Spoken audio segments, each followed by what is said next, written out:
Everyone, welcome back. कैसे हैं आप सब? आई होप आप सब अच्छे होंगे। मैं हूं रितु और आप देख रहे हैं आरजी व्लॉग इंडियन विलेजर। तो जी है सर्दी, उसके कारण थोड़ी सी आवाज़ चेंज है, तो सॉरी, बट इतनी बुरी भी नहीं है।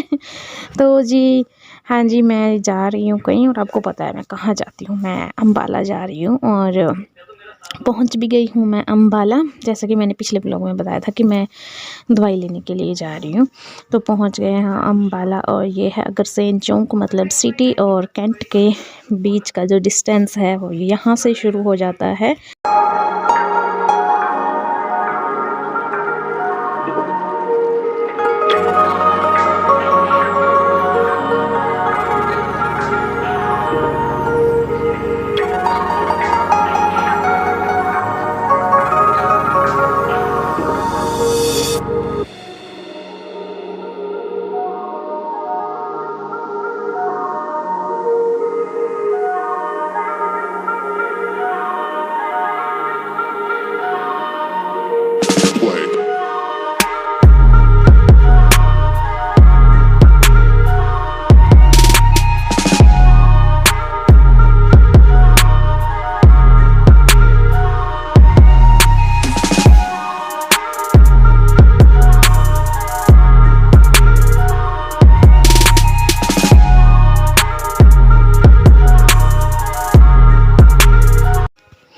तो जी आपको होगी दवाई लेने जाती है और हर बार तनिष्क चली जाती है। तो एक तो चक्कर मेरे लिए लगा था, मैंने इयररिंग्स ठीक होने के लिए दिया था, दूसरा मैं उसे लेने गई थी। और ये तीसरा चक्कर है, मेरे साथ है मेरी एक सिस्टर, तो उसे कुछ ज्वेलरी परचेज़ करनी थी। तो उसने कहा कि तुम वहाँ जाती हो, तुम्हें थोड़ा पता है वहाँ के बारे में, तो तुम मेरे साथ चलो। तो मैं चली उसके साथ और उसने यहाँ से इयररिंग्स और एक लॉकेट पेंडेंट वो परचेज़ किया।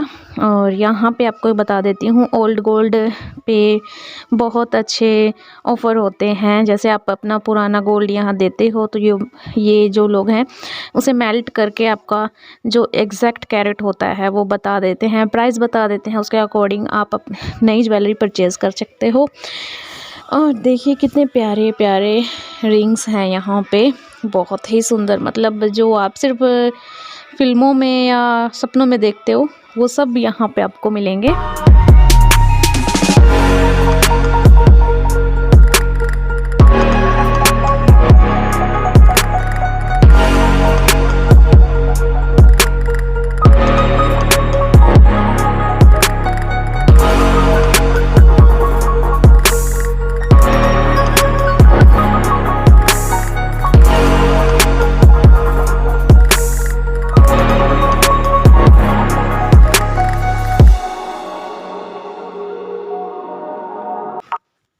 और ये है नेक्स्ट डे, घर पहुंच गई हूँ मैंने ज़्यादा शूट नहीं किया था वहाँ पे। और आने के बाद बस मैं नहाने के बाद फिर मैंने जो मेरे काम थे वो शुरू किए, जैसे कि मक्खन बनाना वो भी खत्म हो गया था। Welcome back. तो जी जैसा कि आपने देखा, मैं गई थी दवाई लेने और आ गई हूँ। और देखिए यहाँ पे टीवी चल रहा है, वॉल्यूम ज़्यादा है।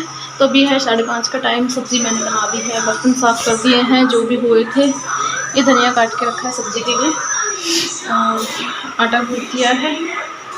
काम ऑलमोस्ट मैंने, बस रोटी बनानी रह गई मेरी। और को दिखाता हूँ, ये जो हल्ला मैंने आपको दिखाया था, ये हमारा लॉन्ड्री रूम था। तो ये हमारा लॉन्ड्री रूम, कपड़े सुखाने बाहर सब कुछ मतलब इधर है, जो कपड़े उतरते रहते हैं। तो अब बस मुझे ये सेट करना है पूरा, क्योंकि अब फिर से कपड़ों की पलटी करनी है, सूखे उतारने हैं, प्रेस करने रखने हैं, और जो गीले हैं वो फिर से इस तार पे फैलाने हैं।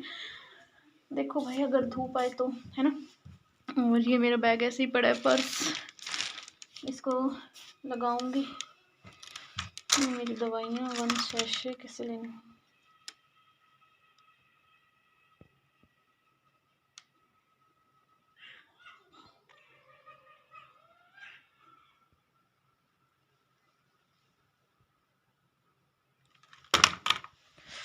तो बस दवाई लेके तो आ गई हूँ, काम भी हो गया है कंप्लीट। और कल फिर मुझे जाना है कहीं पे, बड़ा पंगा छेड़ा हुआ है मेरे साथ भी।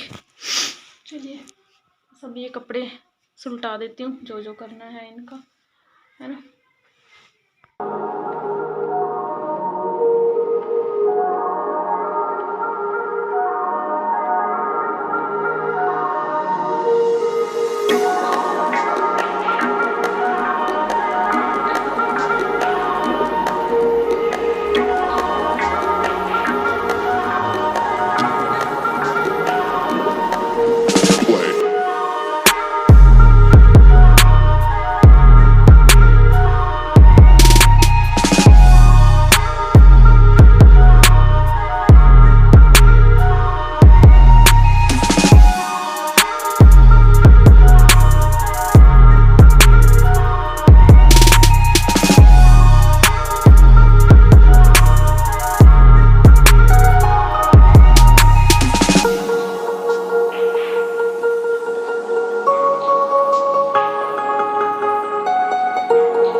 तो जी कपड़ों को सुलटा के मतलब जो उल्टा पलटी करनी थी वो सब करके फिर आ गई हूँ मैं बाहर, क्योंकि रोटियां बनानी है और सर्दी है तो चूल्हे पे रोटी बनाते हुए बहुत अच्छा लगता है। मतलब रोटी बनाने के बाद भी ये नहीं होता कि यहाँ से उठें, और गर्मियाँ आती हैं तब तो ये होता है कि मतलब कब भी इसके आगे से भाग जाएं। तो ऑब्वियस इस बात है ना कि गर्मियों में तो आग गरम गरम लगती है तो फिर अच्छा नहीं लगता, और सर्दियों में आग फिर गर्म से लगती है ना तो अच्छा लगता है। तो बस आग जला दी है मैंने, और जो अंदर कपड़ों की डोरी बंधी हुई थी तो वहाँ पे मैंने कपड़े फैला दिए थे। बट उसके बाद मैंने देखा कि जो मेरा हैंगर था कपड़े सुखाने वाला रैंक, वो एक जगह से टूट गया था, तो कपड़े अच्छे से प्रॉपर उस पर सूखते नहीं थे। तो मेरे बाद में जब मैं दवाई लेने के लिए गई थी जिस दिन, उस दिन पक्ष और आई थिंक बच्चों के दादाजी थे, वो दोनों जाके उसके ऊपर टांका लगवा के ले आए थे, क्योंकि वो स्टील का है तो उसके ऊपर पीतल का टांका लगना था। वैसे तो बाकी यहाँ पे ड्रिल वगैरह वाले जो भी होते हैं टांके लगा देते हैं, जो लोहे पे है वो आते रहते हैं, बट उनसे नहीं हो पाता क्योंकि वो स्टील का था। इसलिए फिर वहीं पे टांका लगवा के ले आए थे, और अंदर के कपड़े तो सुखा दिए हैं। बस अब ये देखिए जो बाहर के कपड़े हैं, अब इनको भी उठा के अंदर रख दूँगी, क्योंकि अब ठंड सी हो जाती है ना शाम को, तो मतलब थोड़ा दोबारा से गीले होने लगते हैं कपड़े। दिन में थोड़ा ये है, थोड़ी सी हवा के कारण थोड़ा बहुत फ़र्क पड़ता है, ज़्यादा तो नहीं पड़ता।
तो जी खाना बनाने के बाद फिर बस मैं आ गई थी इस रूम में कपड़ों को सुलटाने के लिए। तो बस जो फ़ोल्ड करने के थे मैंने उनको फ़ोल्ड किया, और जो प्रेस करने के थे उनको मैंने प्रेस भी कर दिया है।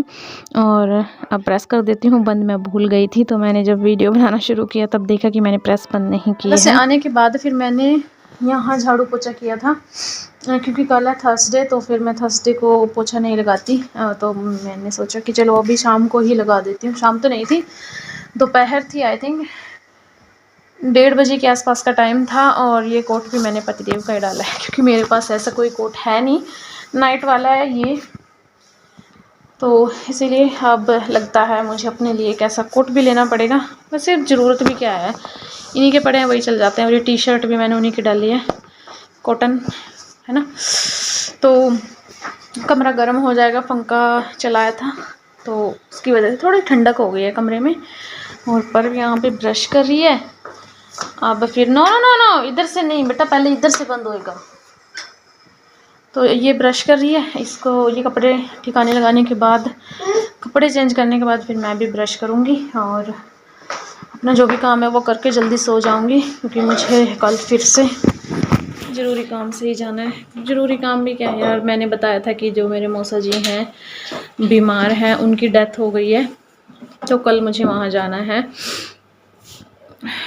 समझ नहीं आता इसी सिचुएशन में, मतलब क्या हम सामने वाले को बोलें, बट ये बोल सकते हैं कि भगवान आपको इतनी हिम्मत दे कि आपको ये सब सहने की ताकत आए, बाकी कुछ नहीं कह सकते। बाकी जब खुद के साथ बन जाती है तब इंसान समझता है कि सामने वाला फील क्या कर रहा है, और उसको कुछ कहने का फ़ायदा भी नहीं होता है ना, क्योंकि इन सब से मैं गुजर चुकी हूँ। उस टाइम ना सबके दिला से ऐसा लगता है कि कुछ नहीं है, कुछ भी नहीं है, कितने बेबस हैं हम, चलिए हो जाता है। तो बस अभी का ये है सीन, मैं कपड़े लगा देती हूँ फटाफट से, पता नहीं बच्चों ने भी क्या हल्ला मचा रखा होगा। और कल है पक्ष का बर्थडे, जब तक ये ब्लॉग आएगा तब तक तो आई थिंक बर्थडे 2-3 दिन हो जाएंगे। 11 ऑफ जनवरी ये बर्थडे है। आपको शायद मैंने लास्ट व्लॉग में बताया भी होगा कि 11 तारीख को पक्ष का जन्मदिन है, या फिर आज पक्ष का जन्मदिन है, वॉइस ओवर में बता दूँगी है ना। तो चलिए बाय बाय। उसका बर्थडे भी अभी तो सेलिब्रेट नहीं करूँगी मैं, बट बच्चा है, ज़िद करता है, उसको समझाना मुश्किल है, तो मैं कुछ दिन के लिए तो उसको टाल दूँगी। बाकी उसका मन था कि वो स्कूल में अपना बर्थडे मनाए इस बार, बट वो पॉसिबल नहीं हुआ, क्योंकि अब फिर से स्कूल की छुट्टियां हो गई, ऑनलाइन क्लासेस चली हुई हैं, तो बस ये सब पंगा पड़ा हुआ है। तो स्कूल में अब फिर नहीं मना सकेगा बर्थडे, बट स्कूल लग जाएंगे तो मना लेगा अपना बर्थडे स्कूल में भी स्कूल में भी, और जो भी उसको जाएगा घर पे छोटा मोटा सा कर लेंगे हम। वैसे भी मैं बड़ा तो ज़्यादा मनाते नहीं, बस हमारी फैमिली होती है 2 घरों की, वो आ जाती हैं, बस बच्चे होते हैं, यही हमारा सेलिब्रेशन होता है, इससे ज़्यादा नहीं। बट अगर कभी भगवान ने किया तो थोड़ा बड़ा सेलिब्रेशन भी करेंगे, है ना। चलिए bye bye, have a good day.